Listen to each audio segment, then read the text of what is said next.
Welcome back, guys. If you're joining us late, I feel bad for you. You missed a fantastic game. Put this one in the archives. We'll be showing it to our children for a long time. Gen G versus Hanwha Life. Game number 1. It was full of craziness, surprises, and fun times for all. Hanwha Life end up getting the victory in the end. There's a lot of hot topics in the League of Legends sphere right now, and people, of course, talking about viewership and other games coming up, and question of, has League peaked? It's been around a long time. We're still seeing great games. You get all those arguments, but I actually do believe that now we know for certainty that League of Legends has peaked. We have seen Hanwha Life versus Gen G Game 1 in the second round robin, and now there's no more League of Legends left. How can you ever beat the finesse of the Nunu play, the outplays of the Requiem, and this Nunu just having the time of his life? It was so much fun, this game. We were laughing a lot in a lot of the times of this game, and Karthus was doing ridiculous damage as he does. I'm excited to see the charts afterwards. That's really where I want to see what happens here. Linderong showing off his Kled for the first time, and just didn't have the best game against the Mundo, but still ended up winning thanks to his team of friends in the end. Best friends forever were the Hanwha Life Esports. Some of them fell down along the way, just like in all the famous kids movies, but they got back up, they came back into the game, and they conquered their foes at the end. Yeah. 34,000 here in 36 minutes. It's actually not over 1,000 damage per minute, funnily enough. We've had other players, usually in longer games, the longer the game goes, the more chance you have to get the higher damage per minute numbers, but even so, that's just a disgusting amount of damage. You notice the Zoe damage behind it as well, helping out a lot. Let's take a look at who the MVP was. It was actually Lava on the Zoe, to a delayed cheer from the crowd. I guess they were expecting Songyun. I think it's well-deserved for Lava because the bot lane, Leona and Zoe, was so well piloted by the duo. Bot lane Zoe we've seen from Kuro at Rift Rivals, and a smattering of times around the world. Little wave to the crowd there from Lava. He's gonna have to get used to all these cameras. 700 MVP points, rising up, only second in the rankings right now, but soon to be right up there, you would think. He had plenty of MVP points in spring as well. Lava, one of our new stars here in Korea in his 3rd split as a professional player. And now in the bot lane sometimes as well. Yeah, well, we got one of the coaches out there, and, well, actually, he is the younger brother of head coach Kang. Head coach. Okay, that makes sense because they look similar. I got confused there at the beginning. Tom Kench, over there on the left. Oh, something from Kuzan. Yeah, from Kuzan. Mighty Bear there on the left, Kuzan on the right. Mighty Bear, a much better artist. I have to say, he wins the fight there. There is head coach Kang in the booth, and we're getting word from production. There is a player's change to look over. It's on the side of Gen G. You guys already know who it is. It's not going to be Mong coming in. It's not Life. It's going to be Ambition. Don't forget about Crown. Good old sub in the mid lane. He's not going to be coming in either. Will be Ambition. One of our veterans here in the LCK. He's still kicking it with the youngins here on the Rift. We'll see if he can do any better than Haru. Haru just a tiny bit slow, I suppose, on the Lamb's Respite on the Baron, but outside of that, he played a pretty decent game. Maybe he could have been a little bit more effective earlier in the game, early mid-game, I would say, but we'll see if Ambition can bring some more stability to this Gen G lineup. I think we should also kind of ruminate on the fact that the Karthus funnel went really well. There was so much farm going on, which suggests that perhaps Haru wasn't able to coordinate with Fly to create enough pressure to either kill the Nunu, easiest one to kill, or try to get the Karthus down. There was a lot of space for the funnel to happen. You think Ambition might have watched that and been able to adjust as we get into pick and ban for game number 2. Here we go. This time, the Zoe will be banned. They don't want to first pick it, and they don't want Hanwha Life to take it afterwards, so they just go ahead and drop that ban first off. Excited to see. I'm excited to listen to the music, to be honest, but I'm excited to see if we see any digressions from pick ban, because I'm sure Gen G are frustrated with the amount of flexibility that's going on the side of Hanwha Life. I heard some woos, so I assume this is quite an important sign. I'll let you see what you can take away from it, Valdez. Talking about how handsome Sunke is, the host of the Korean desk, saying what are his down points. He looks like So it's like a love letter kind of thing? Yeah, basically. A big lovey-dovey fan message to Sunke. Well-deserved. Kindred going to be taken off the Rift here. It's obvious what's going to happen on the red side. And Mundo ban, actually. So Mundo's been slowly moving up the tier list in terms of pick and ban. It goes into the ban list of the first phase now, even. It's the flexibility you have on Blue's side, given that we're plugging in a Nocturne ban. Anything else would be a surprise and make us wonder someone had something crazy going on. So the picks non-standard in game number 1. The bans from Hanwha Life so far standard. And now they say Ambition take the Nocturne. And you wonder what the response will be from Hanwha Life.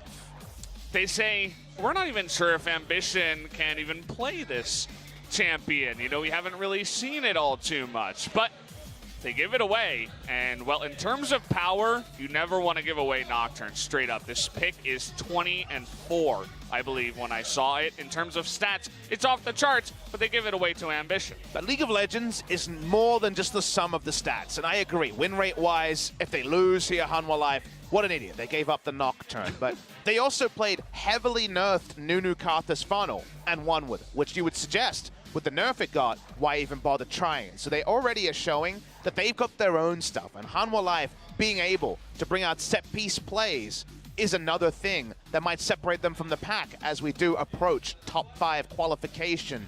But this squad would love to make it up there. Then take the Morgana flex pick on the red side. Still plenty of time for shenanigans for Hanwha Life. Yeah.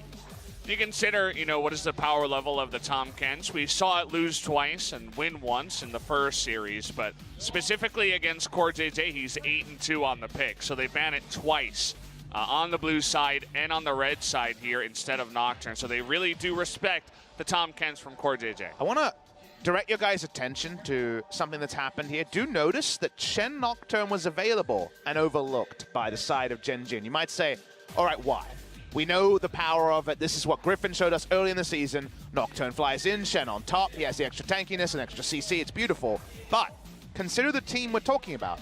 Gen G never want to leave their duo lane open to be counterpicked. So they don't want to go for a first round support. So they're actually going to delay, they're going to decrease their team fight efficacy and even maybe their pick potential in the mid game to deny over that pick. So it's very interesting to see them not take the Shen when it's open, purely because power of the 2v2 is what Gen G really does focus on.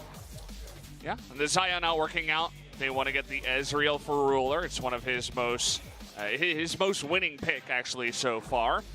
And Core JJ has never played Shen, actually, in the entirety of summer. So they just say many different reasons why they don't want to go for that one. Gen G will always counterpick for the bot lane one way or the other. They go for the Ezreal first round. They'll look for the support pick if they can. Seems very likely it's going to be a Morgana support in this game, given they've already drafted the Ashe, so the carry Morgana is out the window. You see 2 smites already, though, so you do wonder, as Hanwha Life are a creative team. Gen G, for the moment, things look too standard on the side of Hanwha Life, and that must be a bit scary facing them after losing to the Nunu Karthus funnel that only emerged in the second round. Yeah, you see that double smite and you think maybe the Talon? That's what we would think. That will be infer. Lava's already played it this season. Yeah, might save it for that last pick unless they want to counter pick for the top lane. We'll see what they want to do here, as Gen G has not picked their top lane. I suppose the Shen, or rather the Swain, could be flexed up there. But there's the Talon I was talking about. The clues were there, the hints, right, in the double smite, and it seems to be all coming together. Gen G have pretty standard draws so far, but they're going to have to show off some of their flex picks. Juve's been playing a lot of top lane Swain, but right now, as a blind pick, you feel a little bit wary unless you can get a really good matchup in the mid lane as the cost of it. But it seems like it might actually be that top lane Swain. We're going to have mid lane Lulu coming through, very strong against Talon in team fights, if you can keep track of him. And the Shen will be drafted after surveying all the information. So they get the Shen pick. This does empower Ambition. It does play around the usual tendencies of Core JJ and Ruler. Yeah, and it's interesting that they don't take it away. They take away the Soraka and the Braum instead. They say, you know, play your Shen, be really weak in the lane. We're fine with that. We'd rather you not have a stronger laning phase with the Soraka or Braum instead. Nice round out of the composition there with the top lane Gragas up against the Swain. Cass is going to be good to pop away the Swain, pop away the Nocturne, just pop away anything that wants to be on top of you. Also has a nice amount of engage built into his kit as well. I have to feel like Lava and Sungwon are going to be going hunting for ambition on this Nocturne. There was a lot of whispers a few weeks ago that teams like the Funnel against Nocturne, because of his low pre-6 presence, we've seen people say that perhaps you can leave it through. But like you mentioned, the numbers certainly don't bear out in that. We saw the Nocturne win yesterday, but it kind of limped over the line for MVP in the BBQ series. This time, Hanwha Life seem to have happily given it up by banning away the Tahm Kench instead. Let's see if Lava can keep up the pressure. They are 1-0 with the Talon pick. Yeah, for me, honestly, I would trust Hanwha Life giving up the Nocturne instead of BBQ giving up the Nocturne, right? I feel like Hanwha Life came in here with a specific plan involved. They feel very comfortable against the pick. They would rather take away CoreJJ's Tahm Kench instead. Not going to let the Aatrox or Taliyah push through. Those two are a little bit scarier, and we won't be seeing them anytime soon. Or again, I hope. We'll see it every once in a while, but either way, here are the compositions. Gen.G on the blue side this time around, looking to turn their luck around after a very decided defeat in Game 1. And for once, they don't have the 2v2 advantage over the Ashe Morgana, outside of level 1 being very kind to the side of Gen.G. Jungler will also be focused on farming. This is going to be an intriguing one, because it's not the Gen.G we usually know and love. Yeah, looking to try a little bit of new stuff. In terms of the tier list, of course, the Shen is up there, the Swain is up there, the Nocturne, oh boy, it's up there. It's up towards the top. Even in terms of, you know, most ban and presence in the LCK, it is actually #1. So here we go, guys. The game is counting down. We're getting to jump into game number 2. Hanwha Life versus Gen.G Esports. Let's do it.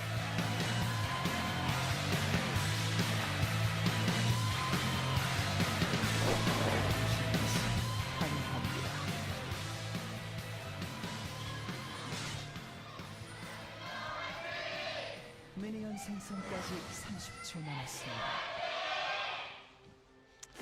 Gen.G fans, they've been doing this for a while. They know how to do their cheer. Hanwha still working on it. Lava has been rocking the Samsung Galaxy Pawn Talon skin for a bit of manners against Gen.G. I like it. Always getting in the head. Juve on a carry this time. Swain kind of straddles the line. He's a bit of an AP bruiser in the kind of Rumble territory that we would usually classify them, but a different look from Juve, who's been mostly on tank duty this season. Gragas, I imagine, will build Spirit Visage and just be pretty happy as he's gone Arcane Comet. That's a interesting choice, and maybe the ability power, maybe the Morellonomicon could be coming out. Yeah, I don't play too much Gragas, but I went on to pro builds, and what I saw actually surprised me is that most of the pro gamers in solo queue, they're playing AP Gragas. Just mainly here. Nice challenge into the jungle here by Gen.G. They know exactly where the Talon is going to start. They're going to give away the big Raptor, but they will deny level 2. I saw Juve running the same AP Gragas you're talking about, Valdez, and it's not always full AP, but something like a Rod of Ages, a Morellonomicon, as I mentioned. We saw it in the Mundo matchup, and I assumed that we would see the Morellonomicon AP build there, but didn't. So we'll wait and see if Linderang will be the first in pro play in Korea to bring out the more AP-centric one. Was buffed over a couple of patches, the AP ratios on the Gragas. Nowhere near what it was. Its commanding presence 6 years ago, but still good. Gathering Storm on the 280 carries, and that is it. Actually, double Scorch. The Scorch on the Gragas 2. Alongside the Arcane Comet. He's really looking to push away that Swain early on in the game. Seems like he got a slow timing there as we see Songyun spotting out the Nocturne. And we saw this a couple of times. When we last saw Nocturne, the attempt to answer it was this Ashe, just because Nocturne can be very easy to diagnose where he is based on what camps are. Either you find him at a camp, you're able to infer where the lane gank is likely to be coming from. But if you just think about the champions in an isolation chamber, Nocturne does love diving at an Ashe. Oh, yeah. That can be also very viable. So Hanwha Life, they've given up a lot, and they haven't necessarily gotten huge rewards from giving over the Nocturne, but we're ready to be impressed after game one did beggar belief in multiple different ways. Interesting position right now. You see Ambition towards the top of the map, and Hanwha with the information trying to come in here and steal away the Krugs. And we'll be able to. No contest, of course, 2v3. Gen.G doesn't want to get in there, just going to take the farm under the turret instead. Still, this is a new look for Gen.G. They don't have pressure in the bot lane. Is just getting so much chip damage onto Linderang, already down to 200 health. I believe he's out of corrupting potion charges as well, so this is a very awkward first back timing and being interrupted on the mini-map we can see by Cuvée. The Gragas with the aggressive build does have resolve second, but it's not really helping him out as the poke damage, even from the Nocturne, helping out a little bit there, is just too much for him to handle so far. And I know this game has been very standard for people coming in, but for a Gen.G game, it's actually insane to see a pushing advantage against them, so they're not winning the 2v2 trades. The way they made the marksman work so many times is counter-picking support or holding their bot lane and drafting it the second round. And also, Ambition going top, because Ambition has never been a player to gank top at any point on Samsung Galaxy, into KSV, into Gen.G. He's very, very rarely ever interacted with Cuvé's lane. Yeah, looking to change things up. Certainly, Hanwha wasn't scared to give him the Nocturne, but I feel like in moments like this, maybe we'll just see him unleashed on a new pick that you wouldn't expect from him.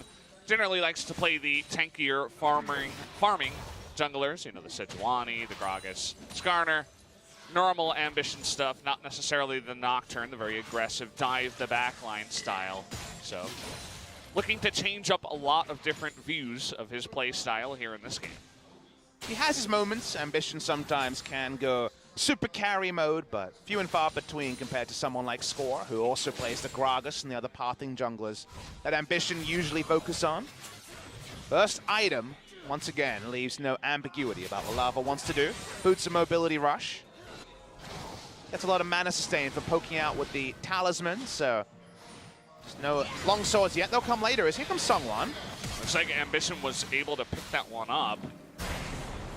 Not 100% sure about that one, but he does get the flash away from Ambition, so that's a pretty good start there as well.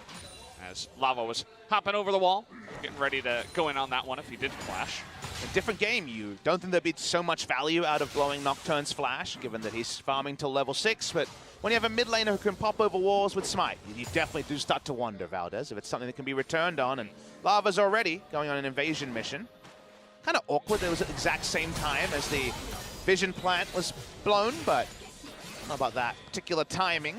But very clearly, we're trying to find as much information about the Nocturne.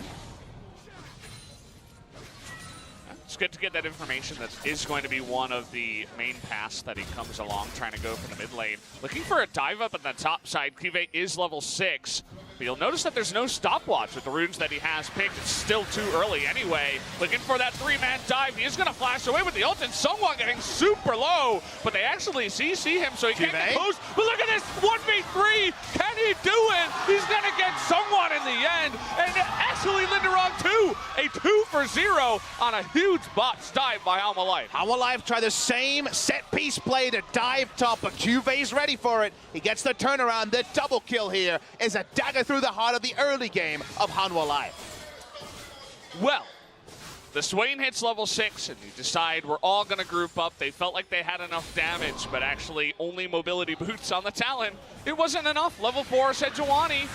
Not too much mana on Linderang either. They just don't have enough to kill the Swain. His flash timing there is so clutch, avoids so much damage. Cuvée keeps living, and then he walks in, he gets the Demon Flare on 2, and the Scorch burns down the second. Might even be the Corrupting Potion. And the minion also, the last range minion shot. Man, that is such a big win for Cuvée. Now he gets items he was only dreaming about a moment ago. 4 stacks on his Corrupting Potion and on his Dark Seal.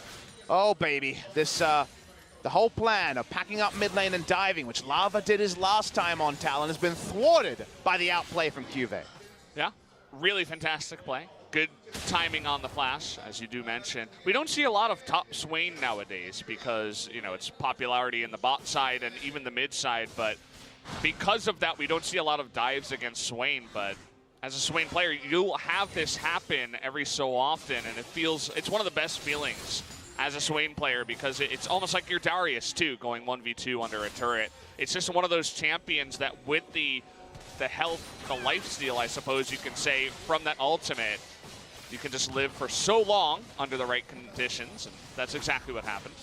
I gotta admit, Ambition's presence on the Nocturne has been damn high. He loves rolling in and throwing Duskbringers at people to try to threaten them out of lane, and worked with Linderong earlier, and now working in the mid lane on the Talon as well. Very amusing. He's trying to do the most without actually using his paranoia cooldown, and here goes Ambition again. Well, this is certainly one way to do it. Cuvée didn't pick up too much AP, but the damage should be coming out of Ambition. They spot him on a ward, but is it going to matter anyway? The Shen coming in here too. Really nice cast to get away from that fear. Cuvée tanking up the turret right now, but Linderong, nowhere for him to go, is going to be the easy kill. Going to give that one over to Cuvée as well. So 3-0 is the Swain in the top lane. Cuvée loaded with gold, and while he's smiling, the rest of his team is as well, because now they have two different people who can waddle into the middle of a fight, get the wild growth from the Lulu. Even the Ezreal says, okay, this game, my front line, is certainly going to be reliable. After 3 kills are loaded into the Swain. Moment the ruler hits his item timing and starts rotating, the team fight's looking like a lot of happiness for Gen G. Ruler, really rough time for him in the bottom side after Shen disappears. But that was to be expected anyway. Ashe, really good lane presence alongside the Morgana. They are looking for that first blood turret in the bottom side. Could be one of the only things that Hanwha Life can have as a positive part to this early game if they do get that turret sometime soon. I imagine soon we will see Ambition go away from just roaming to lanes to use Duskbringer to harass and just using it to keep the bot lane laning phase going as long as possible.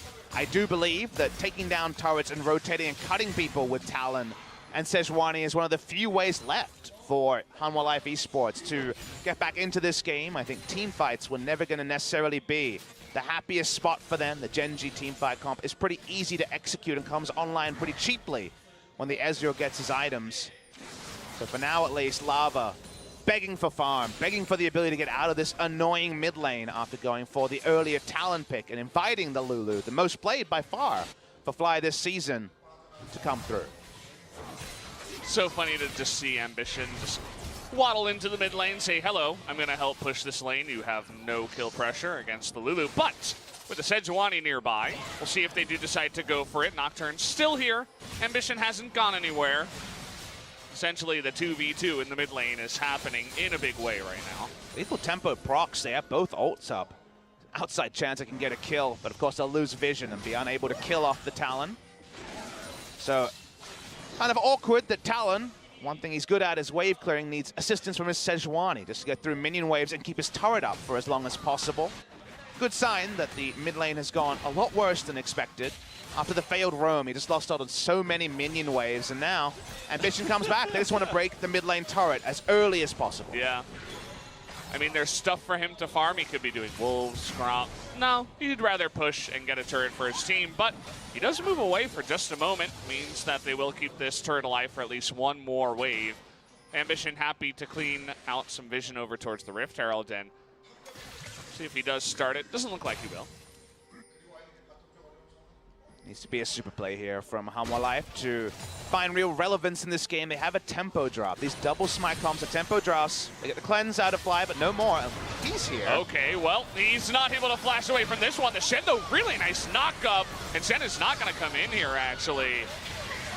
Just not able to do much. We'll see, though. Here comes the Nocturne onto the Ashe. They're going to flash over the wall and get on top of him. And now the rest of Hanwha Life is in a bit of a pickle here, trying to run away from Gen G. It looks like Songwon will actually get away and just a trade 1-for-1 in the end. 1-for-1 is decent for where the game is at. The fact that there were no further kills will suit Hanwha Life, but they're the part of the game where they need to be trading up, and the best case scenario for them, as we can see, is a 1-for-1. So Gen G able to get the answering kill. The tether buff that it got many moons ago means that flashing away is actually really hard to do from Nocturne if he starts in melee range of you. Sangyu never rotated, so this might actually be a turret, the side of Hanwha Life. Very important, as we mentioned, to get the Ashe and Morgana out on the map. And that means they will get the first blood turret ahead of Gen G. They were looking for it in the mid lane, and it was so low. I mean, you could look at that health. It's probably below 100 at this point. It's a big win for Hanwha in the end, the 1-for-1 and that first blood turret. Let's take a look at the replay, though. Took so many tools to do this, but first was the cleanse. Morgana's early rotation, the true MVP here, and another tether to speak of. Picture-in-picture, watching the Ashe disengage. Oh, that's how it happened. He got hit by the Ashe arrow from Poor the bottom JJ, side. yes. Yeah. That was what stalled out this thing. There is the answering kill tether, as we mentioned. A lot of flashes used from Gen G, but only that single kill afterwards. Not really the reward they were looking for. Yeah. So, in the end, nice little team fight there. Gen G still feeling very far ahead. Early route of Aegis here for Cuvée. Still doing the most damage in the fights that he is in.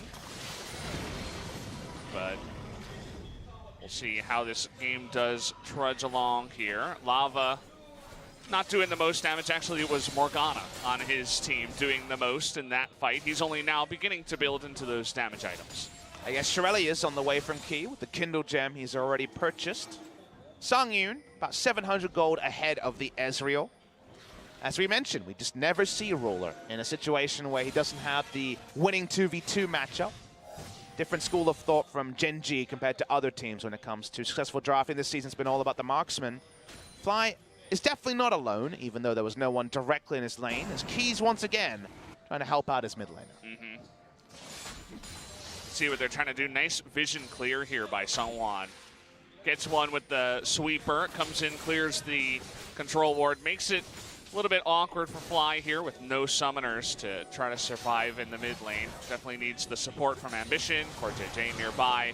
Looking for a binding here was key, and the rest of Hanwha Life, but in the end they will be flushed out of their jungle. No Drake's claim by either team. So much setup for Hanwha Life on the bot side, but all the wards cleared out by Gen G on this invade. See what Linderon can do. We've seen some great barrels come through in recent games, but also some questionable ones. So the Grog's ultimate's going to have to be big, because you have to say the teamfight reliability of the Swain definitely at a higher ebb than the Grog's. Certainly for now. Songyun coming down here actually with the help of Sejuani. Not sure if they do know that the Rift Herald is being taken, but they are going to trade the Mountain Drake for that Rift Herald. Gold is going to go for a steal attempt. I'm going to get it. I feel like it's been a long time since we've seen an Ezreal ult steal a big neutral. A couple of blue buffs, but nothing more than that. I'm reminded of the mid lane Ezreal meta of 2014, where Faker was stealing just everything every game. We've seen buffs here and there in this LCK this year, but not a lot of big objectives that have been stolen. Coming up here to the top lane, they pick off another turret. You can see the lead that Cuvée has coming to fruition up there. Level ahead, lots of CS kills, and they do keep that Rift Herald in their pocket. Curious where they're going to go with that. They do have a long way to push up the bottom side to maybe go for that. If not, they're going to have to use it on a tier 2 turret, which is not always the easiest to do. Usually you just get so much more benefit. Teams are so much more practiced at playing around 3 outer turrets being down than an inner and top or bot lane. While that situation can provide more reward, it doesn't feel like in practice we see that too often. But Ambition will have to use it the next minute and a half or so. Still has plenty of timer to go. Item-wise, the issue I see for Hanwha Life is a lot of gold loaded onto the Ashe. Good news story. But the team fight access to the Ashe is undeniable. Nocturne will get there. The Lulu ult might be there to combo. Songyun flashes out. How much more damage can he pull out will be an evolving question. I don't think the Black Shield is going to be enough to stop the threat of this Nocturne, who's been farming pretty decently. And Ruler is the self-peel champion. He is the Ezreal with the cheap build and very soon to come on. He actually delayed his build here by going for the QSS for a bit more safety. They know that Hanwha Life are trying to blow open the game now, so safety first, the choice from the side of Gen G. Yeah, there's just a lot of stuff that can get you. One binding, you're dead. One Sejuani ultimate, you're dead. If you don't have that, you don't have the Tom Kents this time around, so you're going to need some other way to get out of dodge, and that's going to be the way that he does do it. Rift Herald is going to be used in the bottom side, so they take out all 3 outer turrets here on the map. Only one turret taken here by Hanwha Life. Definitely a big part of this gold lead that is going right now for Gen.G. Try to dissuade Shelly from getting the second charge off. Oh, Had to smite it. It was about to charge, so didn't want to give up 1,500 plus damage to their inner turret. But Gen.G smartly just splitting the map. They're going to continue to do this until a big objective comes up they want to contest, or until there's 2 items on the Ezreal. Miramana completes, and that's when they will start to make their decisive 5v5 plays. Seeing Ambition level 11, so has big ult range right now, but being chased out by Songwon. yeah, good spotting there. You could tell that Linderong was already playing a little bit back. You knew that the potential was there. Unlike my top lane Gragas's and solo queue, he actually knows what he's doing. Doesn't get caught by the Nocturne 7 times. It's a good world, even though he is 0-2. Not the best showing today for Linderong, I have to say. His Kled in the first game wasn't the greatest, and so far his Gragas, well, it did come from the dive that happened early on in this game too, where he got behind, but having a little bit of trouble tonight. Interested to see how Lava can spare his blushes with a strong team fighting performance on the Talon, because the laning phase, as we saw, was very rough. The Assassin versus Lulu matchup has always been ruled by the Lulu, as here we go. Someone looking for it onto Fly, who had his cleanse, but there it is, the Wild Growth. Ambition is alone here, trying to get him down. Core JJ joins the fight, but he does go down in the end. But you do see Talon in the front lane, and the Sejuani are going to go down. Linderong also not tanky enough, as Juve comes in on the Swain and blows it wide open. Fly baits them all in, gets a double kill as a reward for winning the fight. But Valdez, the timing there is so awkward for Hanwha Life. Sangyun and Kiwa out of the fight the entire time. It's a nice outnumber. The teleports come in. The members of Hanwha Life go into the Death Chamber. 1 for 3 trade, and also plenty of map momentum to the side of Gen.G. Yeah, certainly a bit of an awkward moment here. You see the Lava and so on. They think they have the easy kill, but Ambition was right there. Ambition's to the right spot. Ashe and Morgana very far away. Morgana can't interrupt the teleport either. Juve comes from the flank, and easy as you like, they pick up all the kills. No possibility to turn around. The person that needs to bail out Hanwha Life was the Ashe, and she was uninvolved in the fight. Yeah, rough spot there. Definitely a bit of a messy one for Hanwha Life. But now that does put them down about 5,000 gold. Gen.G slow and steady is the pace for them, as it always has been. We'll see now with their immense map control. Look at the Baron. There are not too many wards. Songwon is trying to do what he can. Put down 1 control ward there above the mid lane. That's all they got. They got to clear this out, lest Gen.G try to go for it. He walk up, knows it's risky to face check at this point in the game. We've hit 21 minutes, so Baron has spawned. Cheesy Baron for Hanwha Life, one of their best ways to move forward in the game. If they could get Talon with a Baron buff in a side lane, that would be a lot preferable to now, as here we go. How about a kill onto the Gragas, who's 0-3. The cast is going to help him for now, but there's not much he can do 1v2. As a nice setup there from Ambition. They give away the Nocturne. They say, hey, can you play him? And Ambition says a resounding yes. And they trust that even with Cuve's teleport down and Ambition bot lane, there will be no answering Baron start from Hanwha Life at 21 minutes. They back away. Cuve continues to push in bot lane. Linderong will be able to stall him with his teleport in about 15 seconds time, as Hanwha Life will pick up a turret, the outer top lane turret, at 22 minutes. Yeah, it's a bit of a risky one. You're giving up the rest of the map just for that outer turret. You zone Ruler out, but does mean that this inner is probably going to go down here. The rotation from Hanwha Life, though, suggests that they want to get aggressive and fight here, and Gen.G not ready to take that angle. They will back off and not take the inner mid turret. Does feel like you can clearly see that Gen.G's getting a little bit more every time when it looks like a trade. The gimmick Baron we talked about, they're beginning it, and we're seeing a full recall channeled by Shen. Uh-oh, This is a big mistake. Why is Shen not up? Shen went back to base. This is real bad. They got the Baron. This is awful. Hanwha Life, fantastic for them, right? They are just so good at sneaking these Barons. Ruler trying to come in and steal it, but there it is. Hanwha Life sneak it right under the noses, and nobody's even going to be punished for it. This happened with Gen G against Hanwha Life last time. They don't respect the Baron speed that can come through with double spike. Very, very curious decision from Core JJ with everything up to fully recall. Needed someone to face check. It's 22 minutes. Too easy for Hanwha Life. And even if Gen G go on to win this game, that's the sort of point that as a coach, you're going to be so frustrated to see. Oh, yeah. I mean, it's mistakes like that that can lose you the game, right? They had, what, an 80% chance to win before the Baron. Now it's, you know, 65, 70. You just don't want to give that much of a percentage away just off of one mistake like that, especially a big one. So now with the push, Hanwha Life still behind in this game, about 3,000 gold, but with renewed life and a look here onto Fly, they want to get him down, but nice insta-cleanse by Fly. He was ready for that one. Ava can go to the bottom lane. Probably can't handle Cuvée at this point. He has too many items, including Azonia's, but posturing bot side, he's not leaving. See how much it's used. Remember, Songwan's ultimate's available. They might go for Core JJ here, as Ruler does have the QSS. See what they want to do. They're going to use Songyun as the bait. See if maybe Ruler would E forward. Maybe the QSS wouldn't matter, especially with that red buff. He could be baited into it, but in the end, Hanwha Life going to move away from the solo queue tactics and say, okay, let's group up and actually try to push some lanes. You definitely lose the chicken war pretty fast when you got a Baron against the turn because you need to use the Baron duration to actually meaningfully impact the game. A lot of standing gold for Hanwha Life to pick up. So far, haven't been able to do that. Rotating up first, so Talon just posturing towards an inner turret. Vision of Empires poking into the back line. What's Hanwha Life's next move?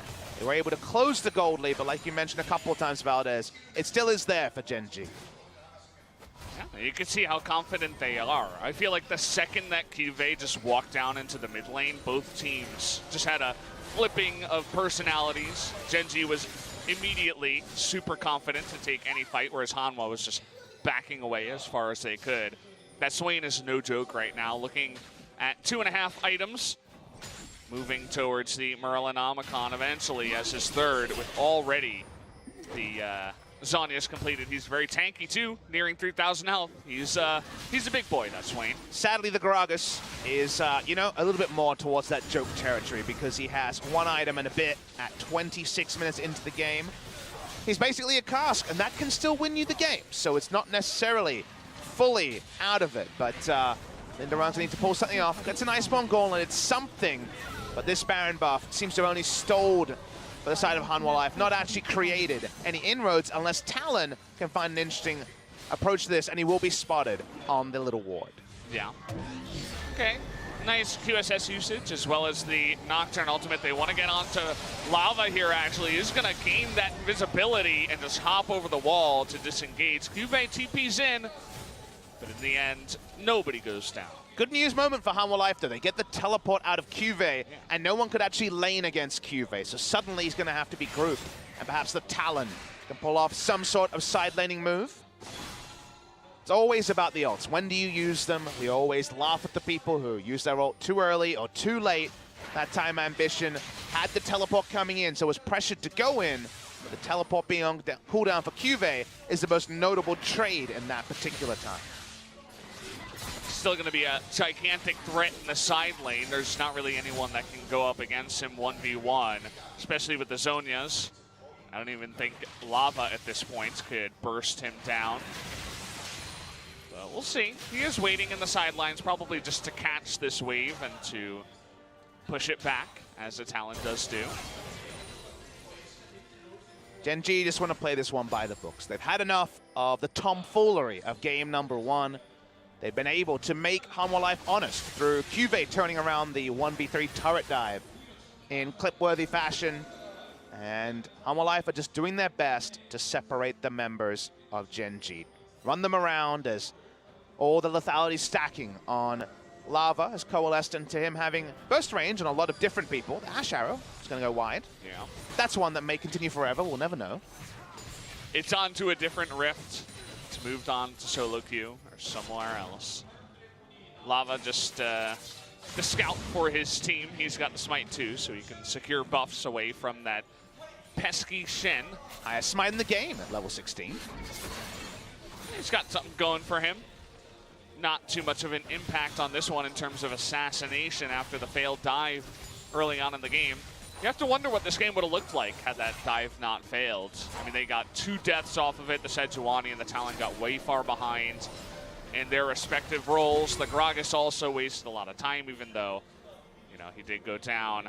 So you can see the effect here as we are now 28 minutes in. The roam timing we saw was all about getting a turret super fast, I believe, in the last Hanwha Life game, but definitely in one of our red side Talon games, we've seen pile onto the top side, take the turret, and then make the extended lanes for Talon to return to. So a lot of the game, I think, is the summary of my point there, Valdez. On the bot side, seeing Hanwha Life try to take away an Infernal, but it's going to be tricky to do now that Cuve's here. Genji coming in, saying no, this is our Infernal. And Hanwha Life says, oh, apologies then. Yeah. Okay, see you in about 5 minutes. We don't want to fight you anytime soon. Although Talon loses more and more effectiveness as the game does go on, and the defensive stats are piled on here for Genji.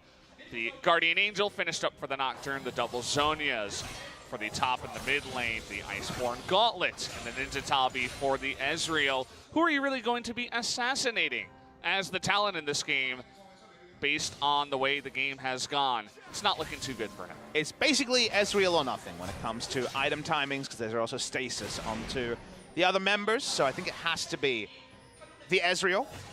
If you're asking me whether he can one-rotate Ezreal, if everything landed ideally, yes. So even though there's a lot of armor built up, there's still going to be only 1,700 hit points behind all the armor.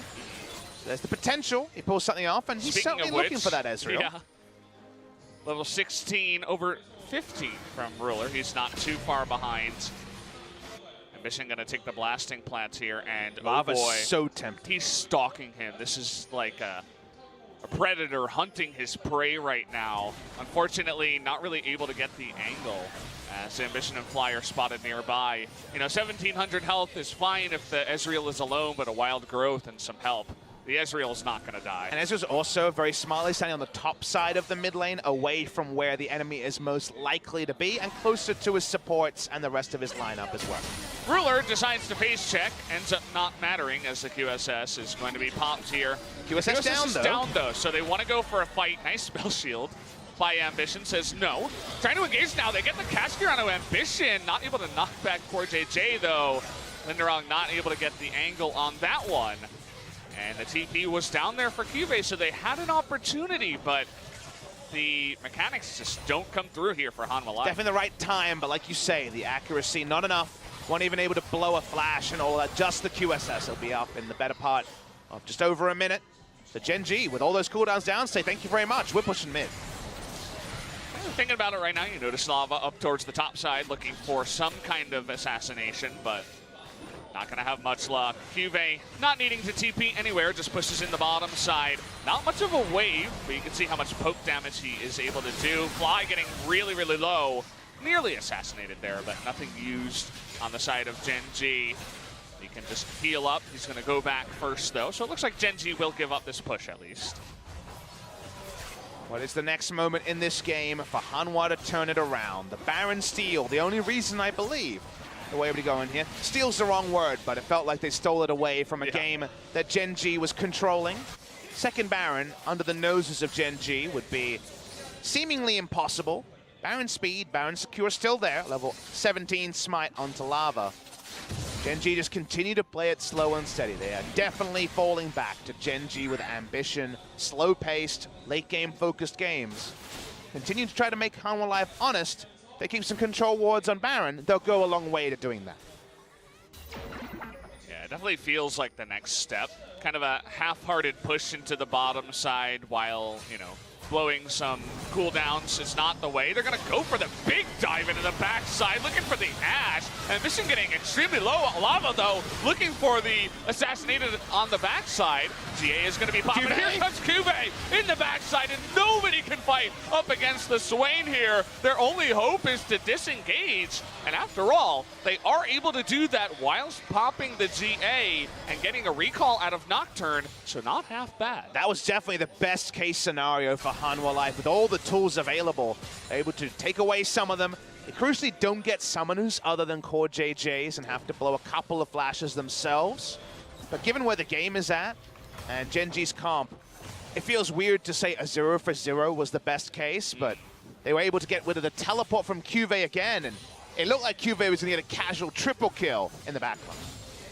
It was weird. It's kind of like they snuck out the back door. A little bit of a Tyrion move there, just saying, hey, I didn't mean to do that. See you later. I'm going this way. The just a prank? Yeah. I mean, that's one of the problems with Swain. You know, you need to have someone else that's going to lock them down. If you miss your never move, it's like, well, I hope I'm faster than you, or I can slow you with my Vision of Empire, or you're just going to get away. Especially with decently mobile composition that Hanwha Life does have. So it looked like the perfect TP, but in the end, actually a really clean disengage from Hanwha Life. And I believe the very hard engage from Ambition. It's the first time we're seeing a 5v5 Nocturne go straight on the Ashe with a Shen on top of him thing, was because of the teleport valve. It's because they had a teleport ward. Yeah. The paranoia will obfuscate the teleport, and then Cuvée does the rest. But in the end, not able to do that. Gen G is Lava's on the flank. He's looking for Fly here. It is going to miss the Sejuani ult. He's trying to burst him down. Doesn't look like he's able to do anything. Disappears off the map, and so does Ambition. And both of the assassins on the map are just going to go bye-bye. That does mean that Smite is down, one for each team, another one on Songwon, but no chance to go on the Baron. The taunt there from Core JJ is the reason why the damage was so low. They were able to taunt him as he was coming through with his ultimate, and thus wasn't able to get a full rotation off. Onto the backline, probably wouldn't have killed anyway, but nice taunt timing from Core JJ. What does it all mean? Does mean that Gen G fall back stronger. They can just walk over and take down the Scuttle. Hanwha Life are keeping these team fights even in a way that we didn't see coming. It's interesting as the game does go on. As I mentioned, there are two main champions that are going to be doing the assassinations. The difference is that Ambition on the Nocturne has the Shen to follow him up. I'll hold my thought because here we go again. Hanwha Life looking for Baron. Core JJ is going to spot them though and say, guys, come on. You're not gonna do it twice against us. Not this time. Not going to be any real turn around that either. And frustrating for Gen G that they can't just parlay it into an Elder Drake. It's going to be the Mountain Drake still on the map. We're going to watch the replay of what happened. I want to see the taunts. Watch the taunt here. Comes in and Core JJ taunts him. And that's why Talon gets no damage and can't disengage. So very nice play by Core JJ. But on the other side, Ambition goes down without too much of a fight. His Guardian Angel still about 2 minutes away. You know, had he not gone in on the Nocturne, things definitely would have looked differently. Had he just stayed with this team, kill the Talon, and then go in as 5, we'd be looking at 5v4 minus the extra smite that Lava has, and they might even consider going for Baron. But Ambition getting a little bit frisky. It was a really quick turn by Hanwha Life, too, to say, like, no, you're not going to kill us, Nocturne. You're not going to do anything, in fact. Damage numbers in the last 5, 1,500, but nowhere near enough from the Talon. All right, roll through mid lane. Gen G, once again, just say, hey, can we please just group as 5 and play this game with less flanking if possible? Here Speaking of comes flanking. He's always in the enemy red side jungle. They don't have vision, but they did have a warning ping. I think they did just see him there. I don't think so. I was looking at the vision toggle. It didn't look like it. Really close.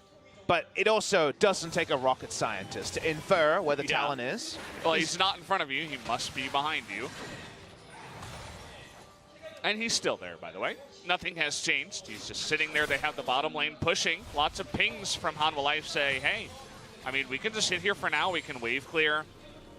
And if anyone goes back, maybe we go for it. They have the vision, it looked like, onto the Nocturne. Not sure about that. I'm not sure about the cleanse either from Ruler. I don't know if you needed to use QSS when you had your entire team around. But decided to just use it reflexively. There was also no vision, actually, on the Nocturne. It was just totally clogged up by control wards from the side of Gen G, but they had a feeling, you know, someone would have to go back. Lava's going to try and kill the Nocturne in the mid lane. Okay, 4v4, trying to kill the Swain. It's not an easy task, though. As you can see, there's the assassination. Assassin on assassin action, but this time Zen the Ninja is gonna come in as well, and the 3v4 is going the way of Gen G too, forcing the flash there out of Linderong. That's that Swain, the big boy, pulling up in a big way. Ruler also getting that last kill. Yeah, Ruler chases on for the kill. Gen G, we knew how powerful the wild growth onto Cuvée is going to be. They look to end the game and force us to game 3. We have it again, Papa. 18 games in a row. We're gonna do it here. Over at LCK, Friday, Saturday, Sunday, all 2-1s in every single series. Gen G looking to challenge up against Hanwha Life. They do just that, 1-1, as we're gonna go into game 3. And when you have 6 series in a row that go to 3 games, that means one thing, does it, Brendan? It means that every team has played a 3-game series consecutively over the course of 3 days. That is a very interesting thing to take away when it comes to the parity between first place and even 10th place with BBQ, forcing out some longer series. Cuvé's turnaround on the top, a really big highlight move for him. I'm sure there's a career reel for him, a YouTube video. You're gonna sub that one in, nicely done from him, and a mistake from the Smite Talon. Smite Talon's falling behind, usually will just be stalled out and thus beaten in the late game. That's how it happened. There were definitely some moments of hope for the side of Hanwha Life. But game 1, the Karthus Nunu, that took them to a victory. Game 2, the shield was able to be raised by Gen G, and they closed it out. And now, with everything back on the blue side for Hanwha Life, do they have another set-piece comp to try to steal a win away from Gen G? That is the question. I feel like Hanwha Life, if things go better, they don't botch the dive, the Talon gets a bit farther ahead, he can have so much more potential to assassinate people, and it could have looked a lot different. But guys, either way, a break before game number 3.